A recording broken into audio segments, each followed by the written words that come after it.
सोनगढ़ गांव में उस सुबह सूरज निकल चुका था, लेकिन गांव की गलियों में हमेशा की तरह चहल पहल नहीं थी। सूखे खेत, खाली कुएं और भूखे बच्चों के चेहरे बता रहे थे कि गांव पर मुश्किल समय चल रहा था। किसान दिन रात मेहनत कर रहे थे, लेकिन बारिश की कमी ने उनकी सारी उम्मीदें कमजोर कर दी थीं।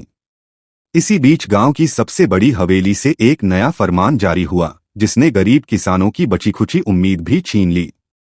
ठाकुर रणविजय सिंह ने चौक में अपने आदमियों को बुलाकर ऐलान करवा दिया कि इस साल हर किसान को अपनी फसल का बड़ा हिस्सा हवेली में देना होगा।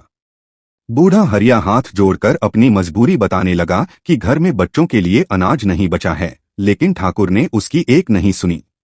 उसने साफ कर दिया कि हवेली का हिस्सा पहले जाएगा और किसानों के घर में क्या बचेगा, इसकी उसे कोई चिंता नहीं। भीड़ में खड़ा देवेंद्र यह सब सुन रहा था। कई वर्षों से वह ठाकुर का अत्याचार देख रहा था, लेकिन उस दिन उसका धैर्य जवाब दे गया। उसने सबके सामने सवाल उठा दिया कि जब खेत किसान का है, मेहनत किसान की है और बीज किसान का है, तो उसकी फसल पर इतना बड़ा अधिकार ठाकुर का कैसे हो सकता है। उसके सवाल से पूरा चौक शांत हो गया, क्योंकि सभी जानते थे कि रणविजय के सामने बोलने का मतलब मुसीबत को बुलाना था। ठाकुर ने देवेंद्र को पकड़ने का आदेश दिया। तभी भीड़ के बीच खड़ी एक अनजान युवती आगे आई। उसने शांत लेकिन दृढ़ आवाज में पूछा कि आखिर देवेंद्र का अपराध क्या है। रणविजय ने उससे उसकी पहचान पूछी, लेकिन युवती ने जवाब देने के बजाय उससे पूछा कि गरीबों की आवाज दबाने का अधिकार उसे किसने दिया। पहली बार किसी बाहरी व्यक्ति ने ठाकुर के सामने इस तरह सवाल किया था। ठाकुर ने पुलिस को आदेश दिया कि उस लड़की को भी थाने ले जाया जाए। युवती बिना डरे उनके साथ चल पड़ी। उसे देखकर देवेंद्र हैरान था। उसे समझ नहीं आ रहा था कि यह लड़की कौन है जो पूरे गांव के डर के सामने अकेली खड़ी थी।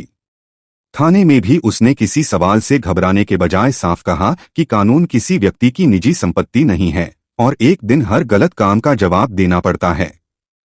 उस रात देवेंद्र ने उससे उसकी पहचान पूछी। लड़की ने सिर्फ इतना कहा कि अभी उसे एक आम लड़की समझो, लेकिन सही समय आने पर उसे सब पता चल जाएगा। देवेंद्र ने उसे चेतावनी दी कि रणविजय बहुत ताकतवर है और उसके खिलाफ जाने वालों का अंजाम अच्छा नहीं होता। लड़की ने शांत होकर जवाब दिया कि डर के कारण चुप रहना भी अन्याय को बढ़ावा देना है। अगली सुबह दोनों को चेतावनी देकर छोड़ दिया गया। ठाकुर चाहता था कि वे तुरंत गांव छोड़ दें, लेकिन लड़की ने जाने से इनकार कर दिया। वह जानती थी कि असली लड़ाई अभी शुरू हुई है। इसी बीच ठाकुर ने किसान रामलाल की जमीन पर कब्जा करने का फैसला किया।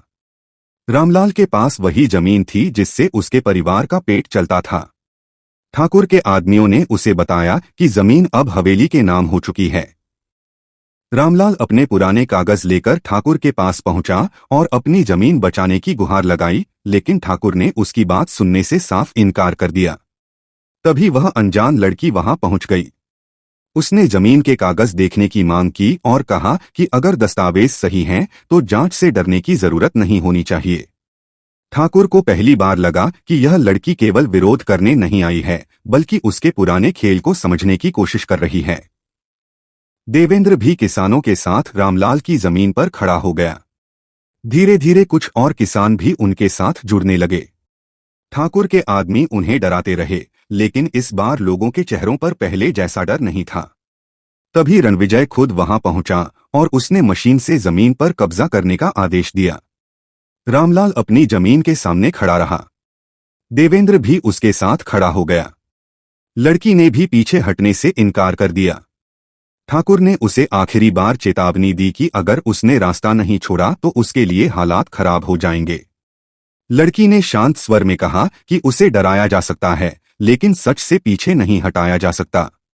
ठाकुर के आदमी आगे बढ़े, लेकिन तभी लड़की ने अपना फोन निकाल लिया। उसने बताया कि पिछले कई दिनों से किसानों के बयान, जमीन के दस्तावेज और ठाकुर के आदमियों की बातचीत सुरक्षित की जा रही है।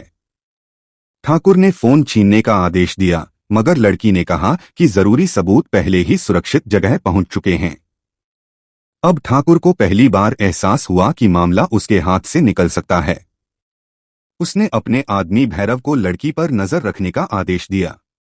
उसी रात उसे पता चला कि लड़की गांव के बुजुर्ग माधव से मिली है। माधव ने उसे पुराने कागज दिखाए थे, जिनसे पता चलता था कि कई किसानों से दबाव डालकर खाली कागजों पर अंगूठे लगवाए गए थे और बाद में उन्हीं कागजों के आधार पर जमीनें हड़पी गई थीं। लड़की ने दस्तावेजों को ध्यान से देखा और समझ गई कि यह सिर्फ एक ठाकुर की मनमानी नहीं है। इस खेल में कहीं न कहीं सरकारी रिकॉर्ड और कुछ अधिकारियों की भूमिका भी हो सकती है। उसने तय किया कि बिना पर्याप्त सबूत के सीधे कार्रवाई करना ठीक नहीं होगा। इसलिए उसने सारी जानकारी जिला प्रशासन तक पहुंचाने का फैसला किया। उधर ठाकुर ने भी अपना आखिरी दांव खेलने की तैयारी कर ली। उसने अपने आदमियों से कहा कि अगली सुबह रामलाल की जमीन पर कब्जा हर हाल में किया जाएगा। उसका उद्देश्य सिर्फ जमीन लेना नहीं था, बल्कि पूरे गांव को यह संदेश देना था कि उसके खिलाफ खड़ा होने वाला कोई भी व्यक्ति सुरक्षित नहीं रहेगा। अगली सुबह जब मशीन रामलाल की जमीन की ओर बढ़ी तो पूरा गांव वहां जमा हो गया। रामलाल अपने परिवार के साथ खड़ा था। देवेंद्र किसानों के साथ उसके सामने दीवार बनकर खड़ा था। तभी दूर से एक लड़की आती दिखाई दी। वह वही अनजान लड़की थी, लेकिन इस बार उसके चेहरे पर पहले से ज्यादा आत्मविश्वास था। रणविजय ने उसे देखकर गुस्से में पूछा कि वह फिर क्यों लौट आई। लड़की ने कहा कि उसने पहले ही कहा था कि वह वापस आएगी, लेकिन इस बार वह अकेली नहीं आई है। ठाकुर ने आसपास देखा, लेकिन उसे कोई खास बदलाव नजर नहीं आया। तभी दूर सड़क पर सरकारी वाहनों का काफिला दिखाई दिया। रणविजय का चेहरा बदल गया। पुलिस और प्रशासन की कई गाड़ियां तेजी से गांव की ओर आ रही थीं। सबसे आगे वाली गाड़ी रुकी और उसमें से जिलाधिकारी अनन्या वर्मा बाहर निकली। उन्होंने सीधे स्थिति का जायजा लिया और जमीन पर चल रहा काम रुकवा दिया। रणविजय ने तुरंत सफाई देने की कोशिश की और कहा कि जमीन उसके नाम है। अनन्या ने उससे दस्तावेज मांगे और कहा कि अब हर कागज की जांच होगी। नंदिनी ने अधिकारियों को किसानों के बयान, दस्तावेजों की प्रतियां और रिकॉर्डिंग सौंप दी। अब तक जिसे ठाकुर एक साधारण बाहरी लड़की समझ रहा था, उसकी असली भूमिका सामने आने लगी थी। प्रशासन ने हवेली की तलाशी शुरू की। वहां से जमीनों के पुराने रिकॉर्ड, संदिग्ध कागज, पैसों के लेन देन की जानकारी और एक गुप्त डायरी मिली। तहखाने में बने एक कमरे से कुछ रिकॉर्डिंग उपकरण और ऐसे दस्तावेज बरामद हुए जिनसे पूरा मामला और गंभीर हो गया। रिकॉर्डिंग में ठाकुर और उसके साथियों की बातचीत मौजूद थी।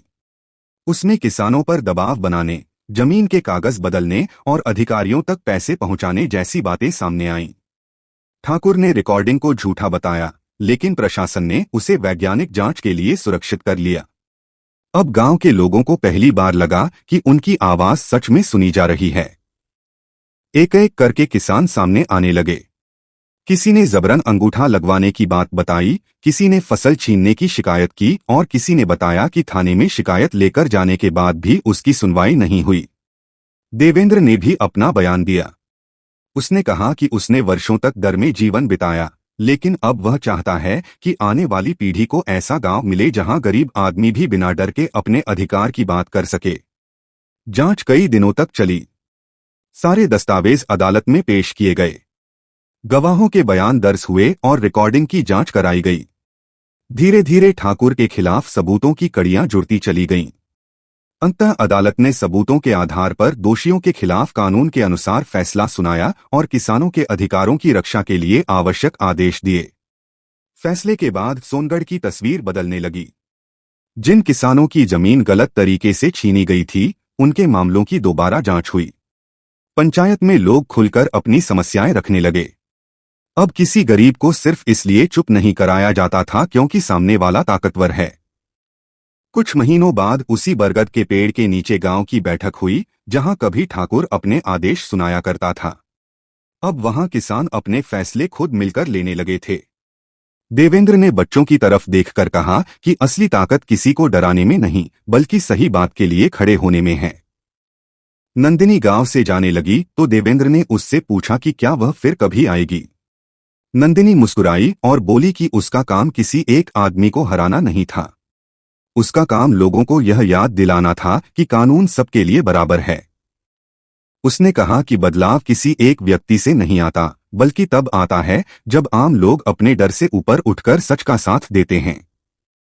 नंदिनी की गाड़ी गांव से बाहर निकल गई, लेकिन सोनगढ़ में उसकी बात हमेशा याद रही कि सच को कुछ समय के लिए दबाया जा सकता है, मगर हमेशा के लिए खत्म नहीं किया जा सकता। जिस गांव में कभी लोग डर के कारण अपनी आवाज खो चुके थे, वही गांव कुछ समय बाद अपने अधिकारों के लिए खड़ा होना सीख चुका था। इस कहानी की सबसे बड़ी सीख यही है कि अन्याय के सामने चुप रहना उसे मजबूत करता है, जबकि सही तरीके से उठाई गई आवाज बदलाव की शुरुआत बन सकती है। हालांकि केवल गुस्सा या विरोध काफी नहीं होता। सच को सबूत, धैर्य, एकता और कानून का सहारा चाहिए। दूसरी सीख यह है कि असली ताकत धन या पद में नहीं होती। सच्ची ताकत ईमानदारी, साहस और एकता में होती है। जब लोग डरकर अलग अलग रहने के बजाय सही उद्देश्य के लिए एक साथ खड़े होते हैं, तो बड़े से बड़ा अन्याय भी ज्यादा समय तक टिक नहीं सकता। सच की राह कठिन जरूर होती है, लेकिन वही रास्ता अंत में न्याय और सम्मान तक पहुंचाता है।